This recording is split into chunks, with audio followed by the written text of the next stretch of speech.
Ancaman meninggalkan zakat. Hadis yang ke-8. An Abdullah bin Mas'ud qala man kasaba tayyiban khabbathahu man'uz zakah wa man kasaba khabithan lakum tutayyibuhu zakah.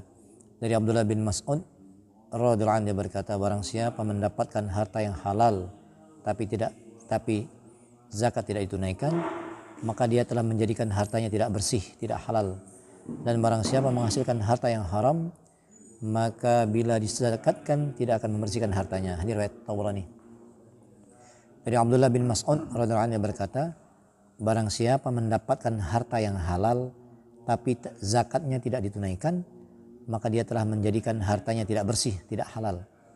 Dan barang siapa menghasilkan harta yang haram, maka bila dizakatkan tidak akan membersihkan hartanya. Tabrani, hadis riwayat Tabrani. Keterangan betapa kerasnya ancaman ini, yakni harta yang telah dihasilkan dengan jerih payah yang tidak mengenal lelah, tetapi karena suatu sikap meremehkan yang berupa kelalaian dan kekikiran dalam membayar zakat walaupun dengan cara yang halal, maka hartanya tersebut menjadi kotor, tidak murni, dan menjadi rusak di sisi Allah Subhanahu wa taala. Dalam sebuah hadis yang lain disebutkan bahwa Nabi SAW bersabda, barang siapa menghasilkan uang dengan cara yang haram lalu dia menyedekahkannya, maka tidak ada pahala baginya dalam sedekah tersebut, dan dosanya menjadi tanggungannya. Dalam kitab At-Targhib, yakni bencana karena menghasilkan harta yang haram akan selalu dia dapatkan, dan ia tidak mendapatkan pahala dari sedekahnya.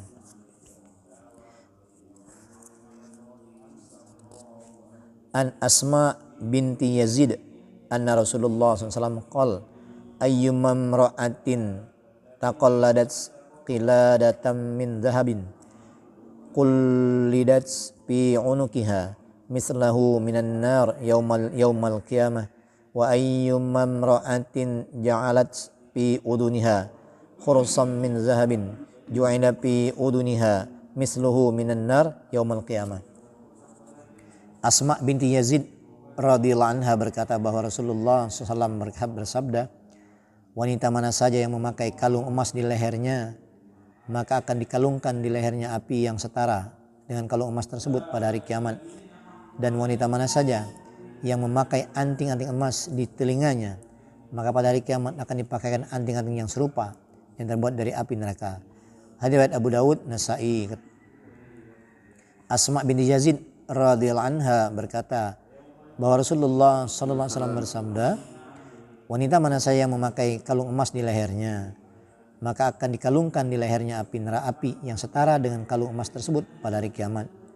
Dan wanita mana saja yang memakai anting-anting emas di telinganya, maka pada hari kiamat akan dipakaikan anting-anting yang serupa yang terbuat dari api neraka. Abu Daud, Nasa'i. Keterangan hadis di atas menjelaskan bahwa wanita tidak diperbolehkan dan haram mengenakan perhiasan dari emas. Sebagian ulama mengatakan hal tersebut terjadi pada saat permulaan Islam, hingga para ulama sepakat untuk mengambil hadis-hadis lainnya yang memperkenankan pemakaian perhiasan emas atau perak bagi wanita. Akan tetapi sebagian ulama yang lain mengatakan bahwa hadis ini dikuatkan dengan banyak hadis yang lain, yakni bagi orang yang tidak menunaikan zakat. Hadis yang diriwayatkan oleh Asma radhiyallahu anha menyebutkan, ketika saya dan bibi saya datang kepada Rasulullah SAW, kami mengenakan perhiasan berupa gelang dari emas. Kemudian Rasulullah SAW bertanya, apakah gelangmu ini telah engkau bayarkan zakatnya? Kami menjawab, tidak. Beliau SAW bersabda, tidakkah kalian takut kalau nanti dipakaikan gelang api pada tangan kalian oleh Allah SWT pada hari kiamat? Bayarlah zakatnya. Dalam kitab At-Targhib. Berdasarkan hadis ini jelas bahwa wanita-wanita akan dipaksa untuk mengenakan perhiasan dari api bila mereka belum menunaikan zakat dari perhiasan yang mereka miliki. Jelas bahwa wanita-wanita akan dipaksa untuk mengenakan perhiasan dari api bila mereka belum menunaikan zakat dari perhiasan yang mereka miliki. Wanita muslimah hendaknya benar-benar memperhatikan perhiasan yang mereka kenakan.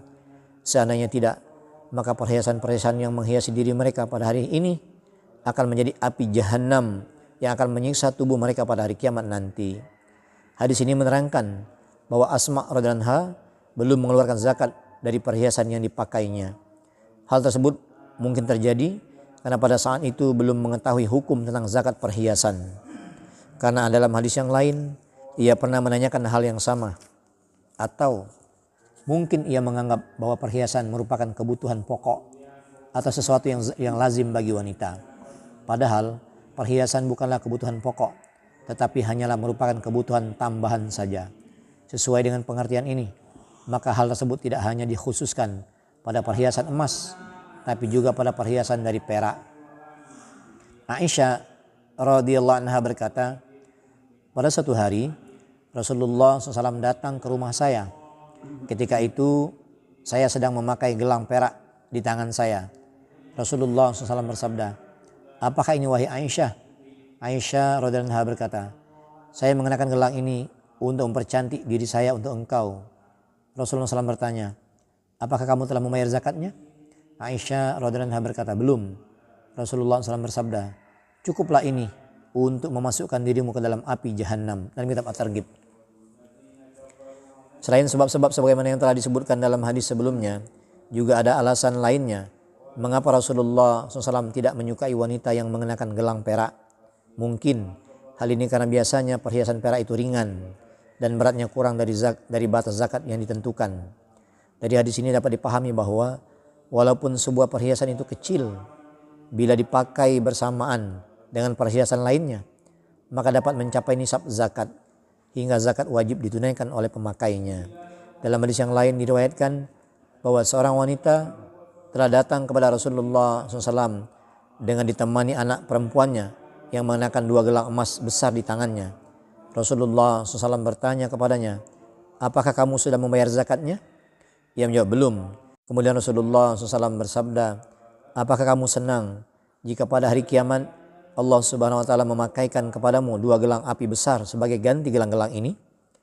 Begitu mendengar pertanyaan Rasulullah SAW, kedua wanita tersebut segera menyerahkan gelang emas tersebut kepada Rasulullah SAW dan berkata, saya berikan ini karena Allah. Dalam kitab At-Targhib.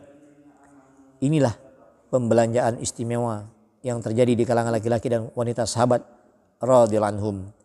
Setelah mendengar firman Allah Subhanahu wa taala atau sabda Rasulullah SAW, mereka tidak menunda-nunda atau berdalih dalam melaksanakannya. Berdasarkan hadis-hadis di atas, semua perhiasan baik yang berupa emas maupun perak mempunyai hukum yang sama, yakni wajib dikeluarkan zakatnya. Bagi mereka yang tidak mengeluarkan zakat dari perhiasan baik yang berupa emas ataupun perak, maka pada hari kiamat kelak mereka akan diazab dengan api neraka. Di sini hanya ada sedikit perbedaan dengan hadis yang lain yang menyebutkan hanya emas saja, sedangkan yang lainnya menyebutkan perak saja. Sebagian ulama berkata bahwa dalam hadis-hadis yang lain, dalam hadis-hadis yang tidak menyebutkan masalah zakat dan membedakan antara emas dan perak, juga menyebutkan bahwa hal itu dapat dimaksudkan sebagai menampakkan sifat takabur dan berbangga diri. Pemahaman ini dikuatkan oleh sebuah hadis yang diriwayatkan dalam kitab Sunan Abu Daud dan Sunan Nasa'i. Wahai wanita, tidakkah perak sudah cukup sebagai perhiasanmu?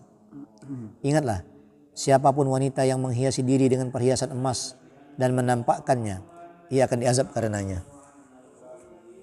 Ingatlah, siapapun wanita yang menghiasi diri dengan perhiasan emas dan menampakkannya, ia akan diazab karenanya. Dalam kitab At-Targhib. Pada umumnya, wanita kurang menghargai perhiasan perak, terutama wanita-wanita yang karena kebodohannya mereka menyombongkan diri karena kebangsawanannya dan menganggap bahwa perhiasan perak merupakan benda yang tidak cocok untuk dipamerkan atau diperlihatkan. Bila wanita ini memakai gelang perak, ia sama sekali tidak berkeinginan memamerkannya. Akan tetapi bila mereka mengenakan perhiasan emas, maka mereka akan mengenakannya dengan penuh kesombongan. Ia akan mencoba menarik perhatian orang lain dengan berbagai gerakan yang sebenarnya tidak perlu dilakukan, seperti menggerak-gerakkan tangannya untuk membetulkan kerudungnya atau menggerak-gerakkan tangannya dengan alasan mengusir lalat dan sebagainya. Semua gerakan ini dan sikap ini hanyalah sebagai alasan untuk memamerkan gelang emasnya. Oleh karena itu, perlu ditanamkan pemikiran jangan sampai bersikap sombong dan berbangga diri dengan perhiasan emas yang dikenakannya. Sebaiknya, zakat dari perhiasan emas tersebut benar-benar diperhatikan. Bila seseorang tidak memperhatikan kedua hal ini, maka dia akan memperoleh azab jahannam. Naudzubillah, summa naudzubillah.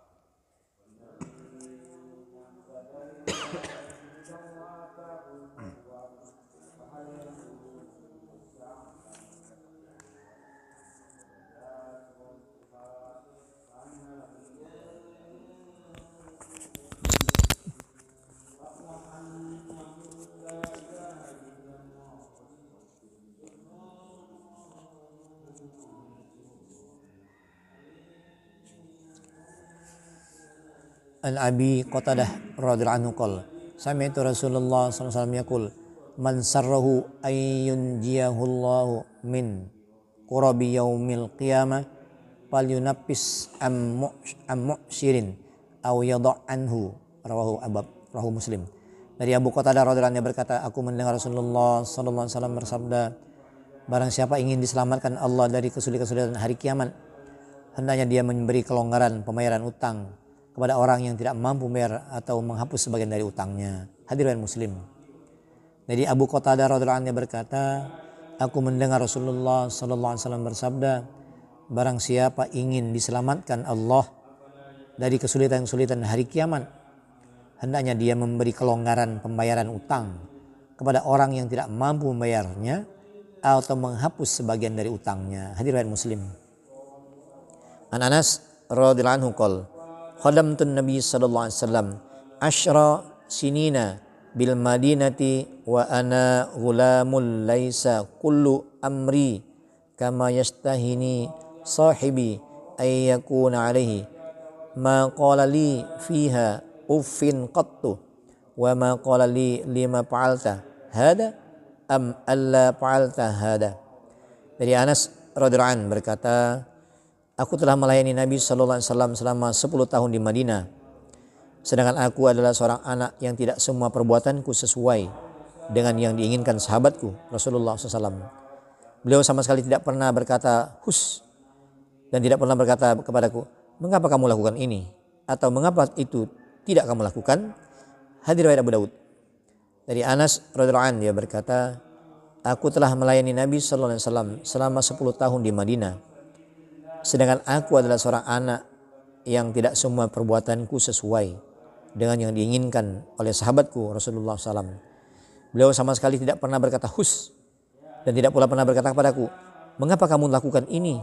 Atau mengapa ini tidak kamu lakukan? Hadis riwayat Abu Daud.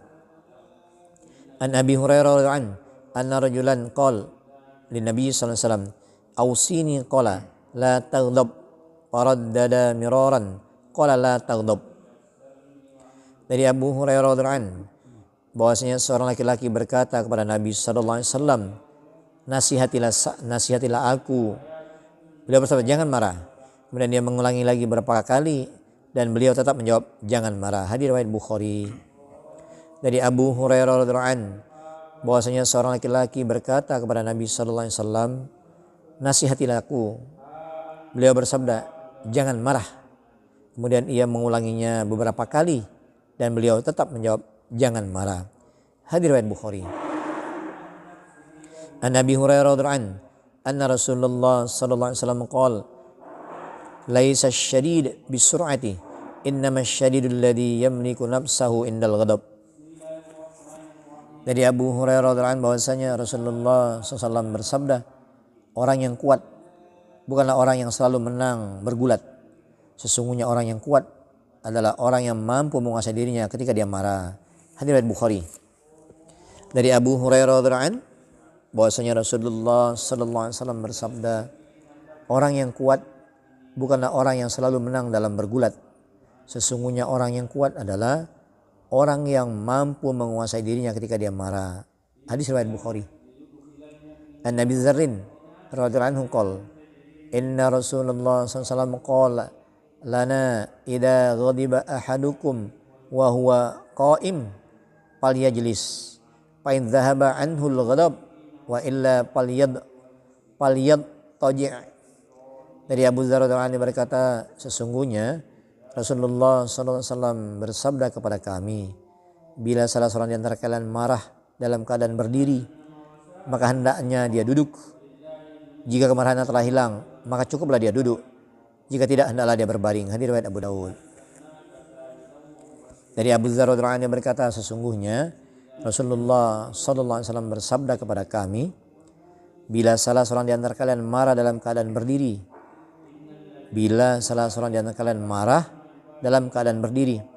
maka hendaknya dia duduk. Jika kemarahannya telah hilang, maka cukuplah dia duduk. Dan jika tidak, hendaklah dia berbaring. Hadis riwayat Abu Daud. An Ibnu Abbas radhiyallahu anhu Nabi sallallahu alaihi wasallam qala allimu wa basyiru wa la tu'assiru wa idza ghadiba ahadukum falyaskut. Allimu wa basyiru wa la tu'assiru wa idza ghadiba ahadukum falyaskut. Dari Ibnu Abbas radhiyallahu anhuma, dari Nabi sallallahu alaihi wasallam beliau bersabda, ajarilah dan gembirakanlah oleh kalian dan janganlah mempersulit. Jika salah seorang di antara kalian marah, hendaklah dia diam. Hadis riwayat Ahmad. Dari Ibnu Abbas radhiyallahu anhuma, dari Nabi sallallahu alaihi wasallam bahwasanya beliau bersabda, ajarilah dan gembirakanlah oleh kalian dan janganlah mempersulit. Jika salah seorang di antara kalian marah, hendaklah dia diam. Hadis riwayat Ahmad. Dari Ibnu Abbas radhiyallahu anhuma, dari Nabi sallallahu alaihi wasallam bahwasanya beliau bersabda, ajarilah dan gembirakanlah oleh kalian dan janganlah mempersulit. Jika salah seorang di antara kalian marah, hendaklah dia diam. Hadis riwayat Ahmad. An Atiyah radhiyallahu anha qala Rasulullah sallallahu alaihi wasallam, innal ghadaba minasyaitan wa innasyaitan khuliqa minan nar wa innama tutfa'un nar bil ma'i fa idza ghadiba ahadukum falyatawadda.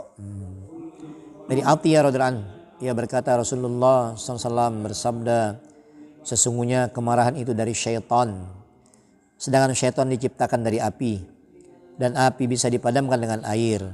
Maka bila seseorang di antara kalian marah, hendaklah dia berwudu. Hadis riwayat Abu Daud. Dari Atiyah radhiyallahu anhu, ia berkata Rasulullah SAW bersabda, sesungguhnya kemarahan itu dari syaitan, sedangkan syaitan diciptakan dari api dan api bisa dipadamkan dengan air. Maka bila seorang di antara kalian marah, hendaklah dia berwudu. Hadis riwayat Abu Daud. Ani Ibnu Umar radhiyallahu anhu qala Rasulullah sallallahu alaihi wasallam, ma tajarra'a 'abdun jur'atan afdala 'indallahi azza wa jalla min jur'ati ghairin yakfizuhuma ibtigha wajhillahi ta'ala. Dari Ibnu Umar radhiyallahu anhu, ia berkata Rasulullah sallallahu alaihi wasallam bersabda, tidak ada tegukan yang diteguk oleh seorang hamba yang lebih utama di sisi Allah Subhanahu wa taala daripada tegukan kemarahan yang ia tahan karena mencari keridhaan Allah Subhanahu wa taala. Hadis riwayat Ahmad. Dari Ibnu Umar radhiyallahu anhu, ia berkata Rasulullah sallallahu alaihi wasallam bersabda, tidak ada tegukan yang diteguk oleh seorang hamba yang lebih utama di sisi Allah Subhanahu wa taala daripada tegukan kemarahan yang ia tahan karena mencari keridhaan Allah Subhanahu wa taala. Hadis riwayat Ahmad.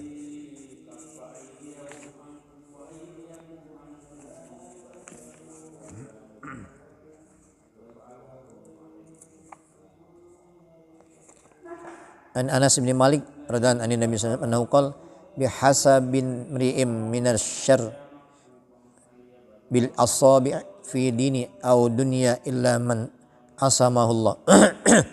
Dari Anas bin Malik dari Nabi SAW berkata, cukuplah seorang dianggap buruk bila jari-jari diarahkan kepadanya mengenai urusan agama maupun dunia, kecuali orang yang dijaga Allah Subhanahu wa taala. Hadis riwayat Tirmizi.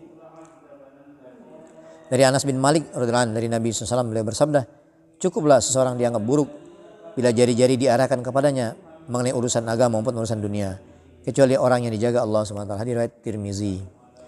Jari-jari diarahkan kepadanya yakni orang-orang saling menunjuk ke arah orang itu, maksudnya orang yang terkenal mengenai urusan agama maupun urusan dunia. Mereka mengatakan, ini si Fulan, orang yang ahli ibadah atau alim, serta memuji dengan bagusnya, karena hal ini merupakan ujian baginya. Kecuali orang yang dijaga Allah Subhanahu wa taala, ia diberi kemampuan untuk menundukkan nafsunya hingga tidak tertarik dengan pujian tersebut dan juga tidak terbujuk oleh syaitan dengan pujian itu. Tuhfatul Ahwazi. Insyaallah yang mulia, apa kita baca, apa kita dengar menjadikan iktibar, niat mengamalkan, niat menyampaikan. Subhanakallahumma wa bihamdika, Allahumma alhimna marsyada umrina wa a'idna min syururi sayyiati a'malina. Di rumah taklim kan? Berdoa ya.